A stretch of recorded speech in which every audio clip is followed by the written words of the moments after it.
Singapore போறீங்களா? மறந்தும் கூட இதையெல்லாம் எடுத்துட்டு போயிடாதீங்க. முக்கியமான 10 தடைகள் என்னென்னன்னு தெரியுமா?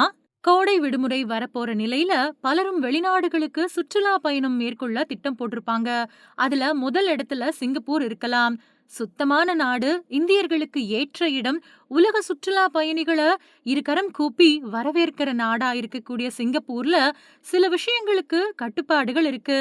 வெளிநாட்டினரா இருந்தாலும் அவங்களோட நகர சுத்தமா பராமரிக்க சில கட்டுப்பாடுகளை எல்லாருமே பின்பற்றணும் அப்படின்னு அங்க விதிமுறைகள் இருக்கு. இந்த விதிமுறைகளை தெரிஞ்சுக்கிட்டு சிங்கப்பூர் போனா எந்த அபராத விதிப்பு மாதிரியான சங்கடங்கள்லயும் சிக்கிக்காம இனிமையா சுற்றுலாவை முழுசா அனுபவிச்சுட்டு வரலாம் அப்படிங்கிறது தான் அங்க போய் திரும்பினவங்க சொல்லக்கூடிய தகவல். சிங்கப்பூர்ல பெரும்பாலான பொது இடங்கள்ல புகைப்பிடிக்க தடை இருக்கு.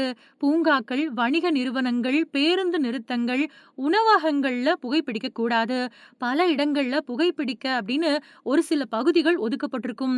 அங்க மட்டும் தான் புகைப்பிடிக்கணும். மீறினா அபராதம் விதிக்கப்படும். சிங்கப்பூர்ல சுவிங்கம் மாதிரியான வாயில மென்னு துப்புற பபுல்கம் இந்த மாதிரியான விஷயங்களுக்கு தடை விதிக்கப்பட்டிருக்கு. அங்க சுவிங்கம் விற்பனை, இறக்குமதி செய்யறது தவறு. வெளிநாட்டினர் பையில வச்சிருந்தாலும் அது குற்றமா கருதப்படும். பொது இடங்கள், பேருந்துகள், கழிப்பறைகள்ல சுவிங்கங்கள ஒட்டிட்டு போறதால ஏற்படக்கூடிய சுகாதார சீர்கேட்ட குறைக்கதான் 10 வருஷத்துக்கு முன்னாடியே இந்த தடை விதிக்கப்பட்டிருக்கு. வெளியில எங்கேயுமே எச்சில் துப்பக்கூடாது. மீறினா அபராதம் தான் விதிக்கப்படும்.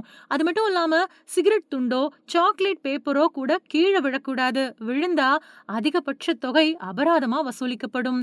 தொடர்ந்து தவறு செய்யறவங்களுக்கு சமூக சேவை செய்ய தண்டனை விதிக்கப்படும். சிங்கப்பூர்ல உணவகங்கள்ல டிப்ஸ் கொடுக்க கூடாது. தடை அப்படின்னு கிடையாது. உணவு கட்டணத்தோட சேவை கட்டணம் அங்க வசூலிக்கப்படுது.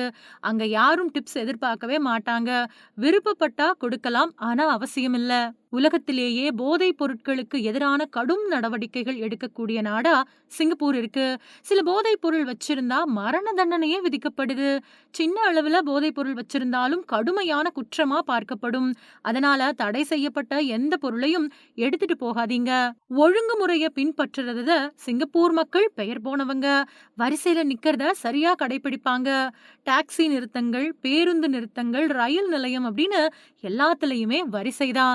வரிசையில புகுந்து போறது, பிரேக் பண்றது இந்த மாதிரியான விஷயங்கள் கடுமையான கோபத்தை தான் விளைவிக்கும். கண்ட இடத்துல எல்லாம் சாலையை கடக்க கூடாது. அபராதம் விதிச்சிருவாங்க. சில பேர் நீதிமன்றத்துல நிறுத்தப்படுவாங்க.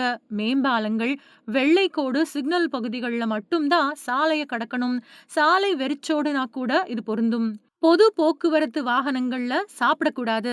ரயில் நிலையத்துக்குள்ளேயும் சாப்பிடக்கூடாது. சில இடங்கள்ல தண்ணீர் குடிக்கவும் கூட தடை இருக்கு.